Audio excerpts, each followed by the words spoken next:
मन में उठे सवालों को कैसे शांत करें, बेचैनी को कैसे शांत करें। इस कहानी में मैं आपको 4 ऐसी आदतों के बारे में बताने वाला हूँ जिसे आप अपने जीवन में अपनाकर एक अच्छी ज़िंदगी जी सकते हैं और अच्छे कामों में अपना जीवन व्यतीत कर सकते हैं। अगर आप इस कहानी को शुरू से लेकर अंत तक सुनते हैं तो यहाँ बताई गई यह 4 आदतें आपकी पूरी ज़िंदगी को बदल सकती हैं, जो कि इस प्रकार हैं। नंबर 1, दूसरों के मन को पढ़ना छोड़ दो। नंबर 2, ये सोचना कि असफल हो गए हैं तो लोग हंसेंगे। नंबर 3, समय को काटना छोड़ दो। नंबर 4, यह सोचना छोड़ दो कि मुझसे बड़े बड़े लोग नहीं कर पाए तो मैं कैसे कर पाऊंगा।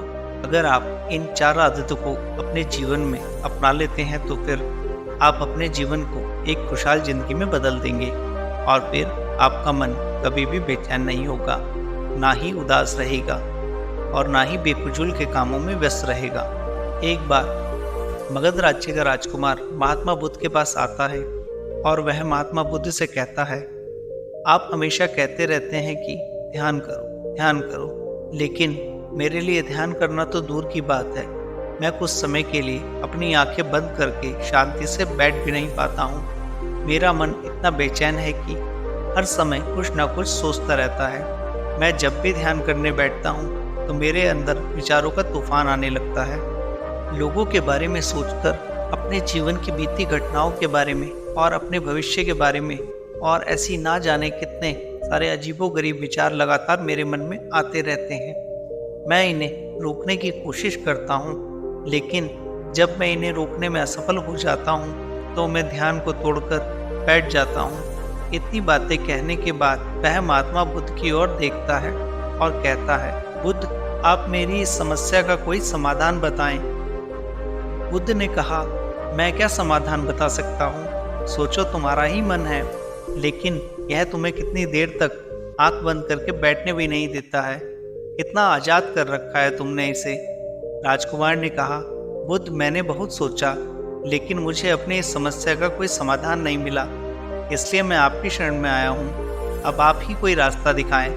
बुद्ध ने कुछ देर तक राजकुमार के चेहरे की तरफ बड़े ध्यान से देखा और फिर कहा, ठीक है, तुम ये 4 आदतें छोड़ दो और फिर तुम्हारा मन लगने लगेगा। राजकुमार पूरा ध्यान लगाकर बुद्ध की बातें सुनने लगा।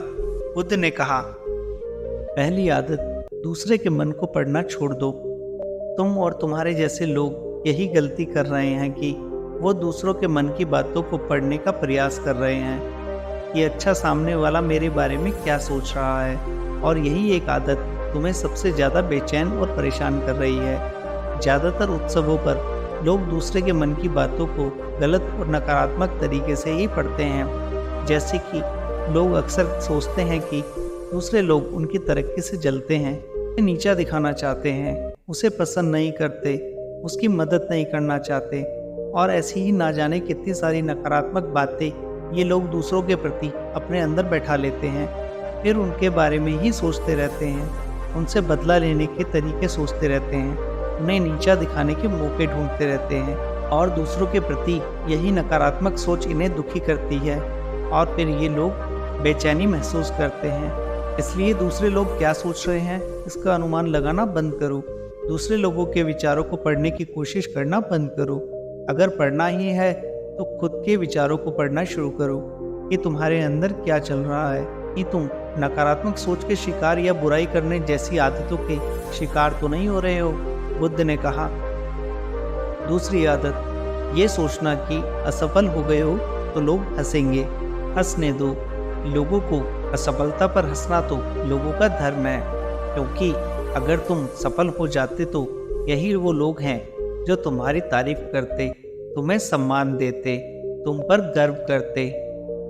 अगर तुम अपने सफल होने पर दूसरों से तारीफ की उम्मीद करते हो तो अपनी असफलता पर उनके हंसने से तुम्हें दुखी नहीं होना चाहिए। और समस्या भी यही है कि हम इंसान असफलता को बुरा मानते हैं, जबकि असफल होना सफल होने से भी ज़्यादा ज़रूरी है, क्योंकि बिना असफल हुए सफल इंसान के अंदर घमंड और दूसरों को खुद से छोटा समझने की भावना पैदा करती है, जबकि असफलता हमें विनम्र रहना, धैर्य रखना और लगातार प्रयास करना सिखाती है। इसलिए असफलता को बुरा मत समझो, और अगर तुम्हारे काम में असफल होने की संभावना नहीं है तो इसका अर्थ है कि तुमने अपना लक्ष्य अपनी क्षमताओं से छोटा बनाया है। और अगर लोग तुम पर हंस नहीं रहे हैं, तुम्हें ताने नहीं मार रहे हैं, तो तुम अंदर से मरे हुए हो। तुम अपने मानसिक सीमाओं से बाहर जाकर कुछ नया करने का प्रयास नहीं कर रहे हो, कि असफल भी वही होता है जो कुछ नया करने का प्रयास करता है। और एक बात हमेशा याद रखना, अगर तुम्हारे अंदर असफल होने का साहस नहीं है तो तुम कभी भी बड़ा लक्ष्य हासिल नहीं कर सकते जो तुम करना चाहते हो। इसलिए असफल होने और लोगों के हंसने से डरना बंद कर दो। बुद्ध ने आगे कहा, तीसरी आदत, समय को काटना छोड़ दो। लोगों को लगता है कि वो समय को काट रहे हैं, लेकिन असल में समय हर बार उन्हें काट रहा है।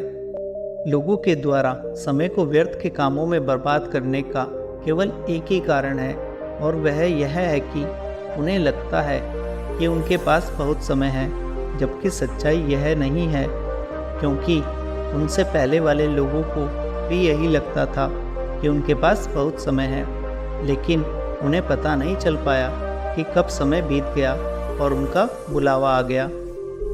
और जब तक उन्हें अपनी गलती का एहसास हुआ, तब तक समय उनके हाथ से निकल चुका था, बस पश्चाताप रह गया था। सारा जीवन व्यर्थ के कामों में बर्बाद कर दिया और फिर वो चले गए इस दुनिया से बिना खुद को जाने, बिना इस जीवन की सच्चाई को समझे। इसलिए जब तक यह जीवन है, इसे अच्छे कामों में लगाओ, खुद को जानने में, दूसरों की मदद करने में, लोगों को सही राह दिखाने में, मानवता के कल्याण में। और दूसरी बात, समय को बर्बाद करने से आज तक किसी को खुशी नहीं मिली है। हालांकि समय काटने से तुम्हें क्षणिक खुशी तो महसूस हो सकती है, लेकिन जब तुम्हें होश आता है और तुम देखते हो कि कितना सारा समय बर्बाद किया जा चुका है, तब तुम्हें खुद पर क्रोध आता है और तुम पश्चाताप के भाव से भर जाते हो। और फिर यही पश्चाताप का भाव तुम्हारे अंदर तनाव पैदा करता है और तुम बेचैन हो जाते हो और लगातार अपनी उस गलती के बारे में सोचते रहते हो। फिर तुम्हारा किसी भी काम में मन नहीं लगता और तुम उदास रहने लगते हो, और यह चक्र लगातार चलता रहता है, जिसकी शुरुआत हुई थी समय को काटने से। इसलिए समय को काटना बंद करो और वो करना शुरू करो जो जरूरी है। बुद्ध ने कहा, चौथी आदत, यह सोचना छोड़ दो कि उससे बड़े बड़े लोग नहीं कर पाए तो मैं कैसे कर पाऊंगा। असल में दूसरों से खुद की किसी भी चीज़ में तुलना करना ही व्यर्थ है। सबकी परिस्थितियां अलग हैं, सबकी सोच अलग है, और क्या हुआ अगर दूसरे नहीं कर पाए तो हो सकता है कि तुम ही कर जाओ, क्योंकि अक्सर वही लोग इतिहास रचते हैं जिनसे ज़्यादा उम्मीद नहीं होती।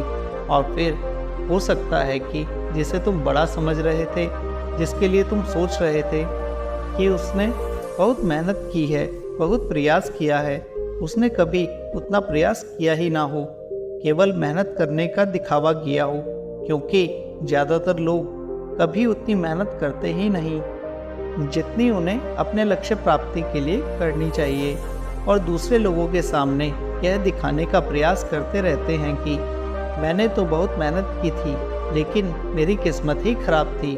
और यही वो लोग हैं जो दूसरों को बातों ही बातों में कहते रहते हैं कि जब इतनी मेहनत करने के बाद मैं सफल नहीं हो पाया तो तुम कैसे हो पाओगे।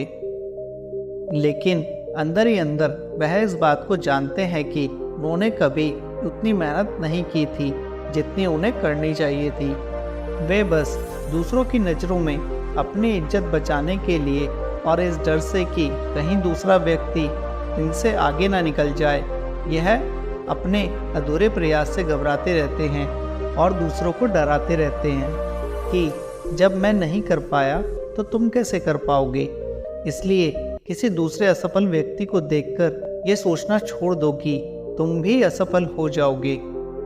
तुम बस अपना सर्वश्रेष्ठ प्रयास करो और बाकी सब समय पर छोड़ दो। बुद्ध ने आगे कहा, अगर तुमने ये 4 आदतें छोड़ दी तो तुम्हारा मन एकदम शांत हो जाएगा और फिर तुम जहाँ चाहो वहाँ अपना मन लगा सकते हो। इतना कहकर बुद्ध मूड हो गए और राजकुमार को भी अब समझ आ चुका था कि उसे अब क्या करना है। उसने मन ही मन चारों आदतों को छोड़ने का निश्चय किया और बुद्ध का धन्यवाद कर वहाँ से चला गया।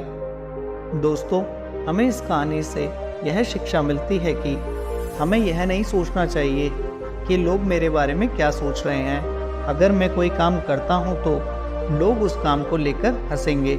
इसके अलावा हमें अपना व्यर्थ ही समय बर्बाद नहीं करना चाहिए। इसके अलावा हमें कभी भी यह नहीं सोचना चाहिए कि अगर किसी व्यक्ति से कोई काम नहीं हो पाया है तो मैं उसे नहीं कर पाऊँगा। अगर दोस्तों आप मेहनत से किसी काम को करते हैं तो कोई भी काम छोटा या बड़ा नहीं होता और एक ना एक दिन सफलता अवश्य मिलती है। यदि आपको हमारी ये वीडियो अच्छी लगी है तो इसे अपने साथियों के साथ ज़रूर शेयर करें, जिससे वो भी मोटिवेट हो सकें, उनके जीवन को भी एक सही दिशा मिल सके। साथ ही हमारे चैनल को सब्सक्राइब भी कर लें, जिससे आगे भी आपको ऐसी वीडियो देखने को मिलती रहेंगी। मिलते हैं किसी और वीडियो में, तब तक के लिए नमस्कार।